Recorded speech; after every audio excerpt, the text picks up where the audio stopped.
নমস্কার, খবরের শুরুতেই চোখ রাখবো আজকের সংবাদ শিরোনামে।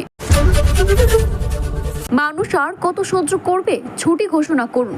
21শে জুলাই নিয়ে কড়া বার্তা হাইকোর্টের। অবিলম্বে বেহাল রাস্তা সরান, মামলার হুঁশিয়ারি হাইকোর্টের। বিয়ের প্রতিশ্রুতি দিয়ে সহবাসে গ্রেপ্তার এক ছেলে, অপমান সহ্য করতে না পেরে চলন্ত ট্রেনের সামনে ঝাঁপ বাবা মার। বাঙালি শ্রমিকদের ওপর অত্যাচার, বিজেপি সংসদকে হুমকি তৃণমূল নেতার। রাতে যাদবপুরের বন্ধুর সঙ্গে চা খেতে গিয়ে অশ্লীলতা হানির শিকার অভিনেত্রী।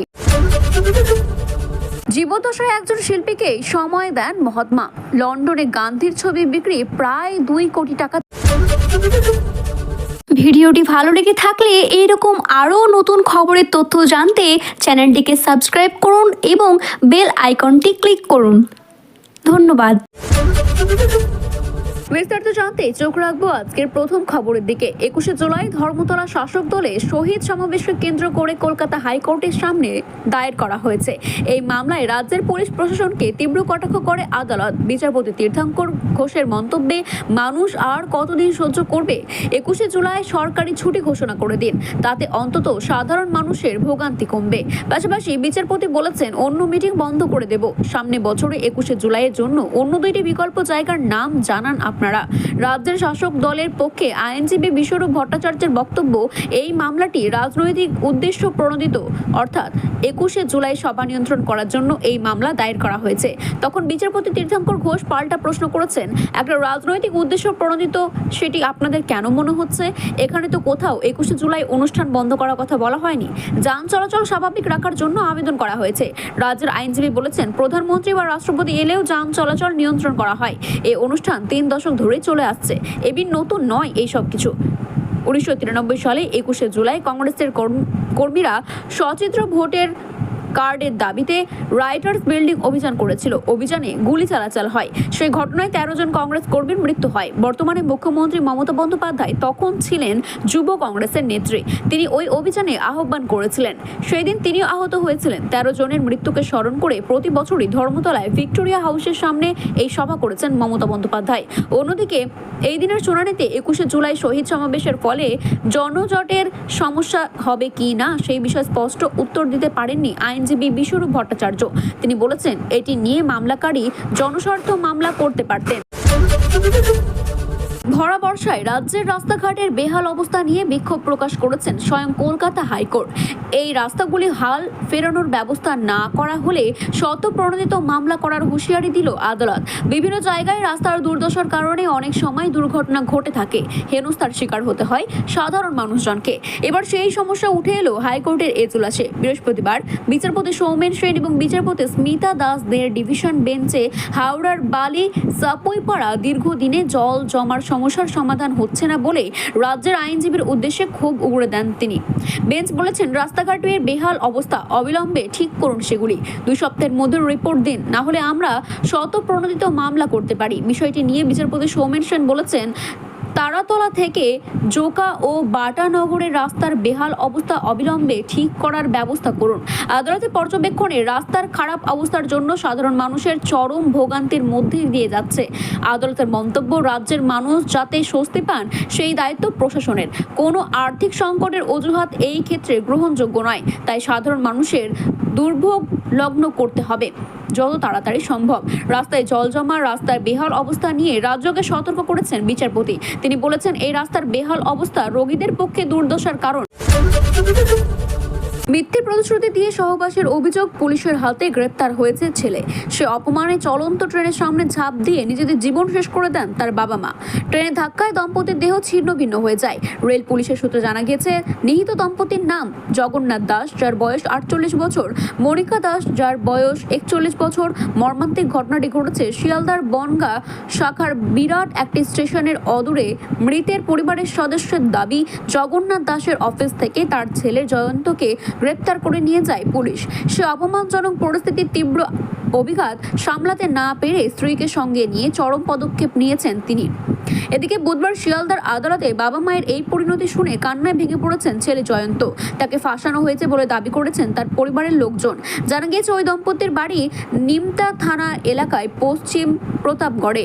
জগন্নাথ দাস স্বাস্থ্য দপ্তরে গাড়ি চালাতেন। দম্পতি একমাত্র ছেলে জয়ন্ত ওরফে শুভ মাস তিনেক আগে বাবার অফিসে অস্থায়ী কর্মী হিসেবে যোগ দিয়েছিল। গত এপ্রিলে সোদপুরের এক যুবতীর সঙ্গে বিয়ে হয় জয়ন্তর, কিন্তু গোল বেঁধেছিল বহু আগে। পুলিশ সূত্রে খবর 2 বছর ধরে মুরারিপুকুরের বাসিন্দা অন্য এক মহিলার সঙ্গে প্রেমের সম্পর্ক ছিল তার।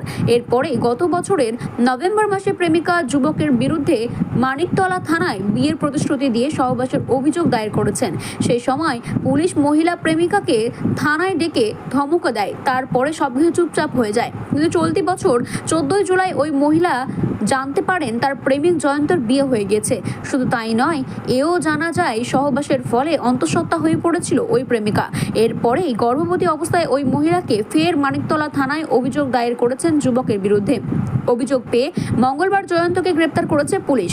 পুলিশের এক পদস্থ কর্তা বলেছেন, বিয়ের প্রতিশ্রুতি দিয়ে সহবাসের অভিযোগ দায়ের করা হয়েছে। তার ভিত্তিতেই জয়ন্ত দাসকে গ্রেপ্তার করা হয়েছে নিমতা থানা এলাকা থেকে। বাঙালি ইস্যুতে বিজেপি নেতার হুঁশিয়ারি বিষ্ণুপুরের তৃণমূল সভাপতির। ভারতবর্ষের কোথাও বিষ্ণুপুরের কোনো বাঙালির ওপর অত্যাচার হলে বিষ্ণুপুরের বিজেপি নেতার বাড়ি থেকে বেরোতে না হতে দেওয়ার হুঁশিয়ারি দিয়েছেন তিনি। পাশাপাশি বিজেপি নেতার জনজীবন বিপর্যস্ত করে দেওয়ার হুঙ্কার দিয়েছেন বিষ্ণুপুরের তৃণমূল সভাপতি সুব্রত দত্ত। বৃহস্পতিবার জয়পুরে 21শে জুলাইয়ের প্রস্তুতি সভা থেকে বিজেপির সংসদ ও নেতাদের উদ্দেশ্যে এমন কড়া হুঁশিয়ারি দিয়েছেন তিনি। তৃণমূল সভাপতি ওই বক্তব্যকে পাল্টা কটাক্ষ করেছেন বিজেপি। একের পর এক বিজেপি শাসিত রাজ্যের বাঙালিদের ওপর আক্রমণ করা হচ্ছে। বাংলায় কথা বললেই তাদেরকে বাংলাদেশি তকমা লাগিয়ে দিয়ে বাংলাদেশে পাঠিয়ে দেওয়া হচ্ছে, নয়তো বা তাদের ওপর অত্যাচার করা হচ্ছে। দেশের বিভিন্ন জেলায় কাজে গিয়ে এমনভাবেই আক্রমণের শিকার হচ্ছেন বাংলার পরিযায়ী শ্রমিকরা। এই বিষয়টি সামনে এলে আন্দোলনের ঝড় বাড়ছে তৃণমূল। বুধবার বাঙালিদের ওপর অত্যাচারের ইস্যুতে রাস্তায় নেমে প্রতিবাদ করেছেন মুখ্যমন্ত্রী মমতা বন্দ্যোপাধ্যায়। কলকাতার রাজপথের পাশাপাশি জেলায় জেলায় বাঙালিদের ওপর অত্যাচারের প্রতিবাদে রাস্তায় নেমেছেন তৃণমূল নেতৃত্ব। এবার এই ইস্যুতে এক ধাপ এগিয়ে বিজেপির সংসদ এবং নেতাদের কড়া হুঁশিয়ারি দিয়েছেন বিষ্ণুপুরের তৃণমূল সভাপতি সুব্রত দত্ত। ফের শহরে যুবতীর শ্লীলতাহানি। এবার নামজাদা এক বিশ্ববিদ্যালয়ে শর্ট ফিল্ম বিভাগের শিক্ষিকা তথা অভিনেত্রী শ্লীলতাহানির অভিযোগ উঠল 3 যুবকের বিরুদ্ধে। বুধবার ভোরে এই ঘটনাটি ঘটেছে যাদবপুর থানা এলাকার সুলেখা মোড়ে। লালবাজার সূত্রে খবর, এই ঘটনায় যুবতীর বিরুদ্ধে পাল্টা অভিযুক্তদের তরফে মামলা করা হয়েছে। গোটা ঘটনায় তদন্তে নেমেছে যাদবপুর থানার পুলিশ। এ বিষয়ে কলকাতা পুলিশের এক আধিকারিক বলেছেন, এই ঘটনায় উভয় পক্ষের তরফে অভিযোগ দায়ের করা হয়েছে। শ্লীলতাহানি ও মারধর, প্রাণ নাশের হুমকির অভিযোগ রয়েছে। তদন্ত চলছে। জানা গেছে গোটা ঘটনার সূত্রপাত বুধবার ভোর 3টে নাগাদ ঘটে থাকে। অভিনেত্রী তার এক বন্ধুর সঙ্গে শুটিং শেষ করে বাড়ি ফিরছিল। সেই সময় যাদবপুর থানার আয়ত্তাধীন সুলেখা মোড়ের কাছে একটি চায়ের দোকানে তারা দাঁড়ান। সেখানে একটি গাড়ির বিকট শব্দ করে তাদের পাশে দাঁড়ায়। অভিযোগ, গাড়ির ভিতর থেকে 3 জন যুবক ওই অভিনেত্রীর উদ্দেশ্যে কটূক্তি করতে থাকেন। পুলিশকে অভিযোগপত্রে ওই অভিনেত্রী জানিয়েছেন, প্রথমে তিনি গোটা বিষয়টি এড়িয়ে যেতে চান। তবে এরপর অভিযুক্তরা গাড়ি থেকে বেরিয়ে এসে তাদের উদ্দেশ্যে অশ্লীলতা এবং অঙ্গভঙ্গি করতে থাকেন। এরপর অভিনেত্রী গোটা বিষয়টি প্রতিবাদ করলেও ওই 3 জন যুবক সরাসরি তার বন্ধুর ওপরে চড়া হয় বলে অভিযোগ। তারপর ওই অভিনেত্রী চিৎকার করতে শুরু করেন। সেই সময় স্থানীয় যাদবপুর থানার একটি পেট্রোলিং ভ্যান এসে সেখানে যাচ্ছিল।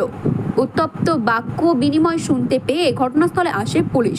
এরপর উভয় পক্ষেই স্থানীয় যাদবপুর থানায় আসে এবং অভিযোগ করেন। অভিযোগ, পুলিশের সামনে ওই অভিনেত্রীকে প্রাণনাশের হুমকি দিয়ে থাকেন যুবকরা। অভিনেত্রী ওই যুবকদের বিরুদ্ধে অশ্লীলতাহানির অভিযোগ দায়ের করেছেন। এরপর ওই অভিনেত্রী এবং তার বন্ধুর বিরুদ্ধে যুবকরা পাল্টা অভিযোগ দায়ের করেছেন। তাদের অভিযোগ করেছেন তাদের মারধর করা হয়েছে অভিনেত্রী এবং তার বন্ধুদের তরফ থেকে।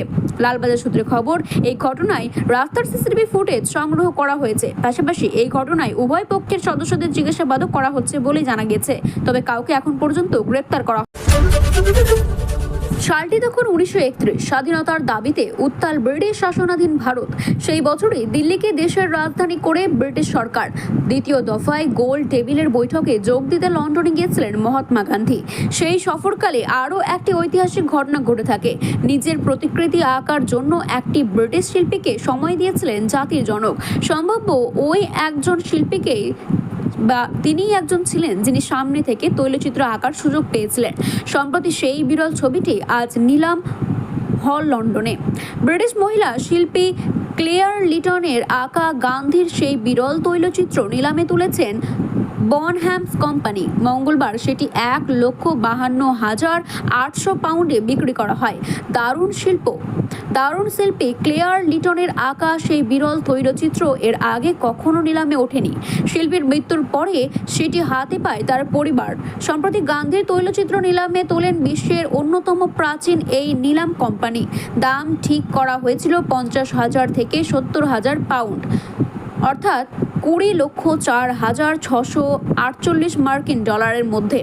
কিন্তু সেই দর ছাপিয়ে শেষমেশ 1,52,800 পাউন্ডে বিক্রি হয় মহাত্মা গান্ধীর সেই বিরল তৈলচিত্র। ভারতীয় টাকায় যার দাম 1,76,30,000-এরও বেশি। তৈলচিত্র নেপথ্যে কাহিনী।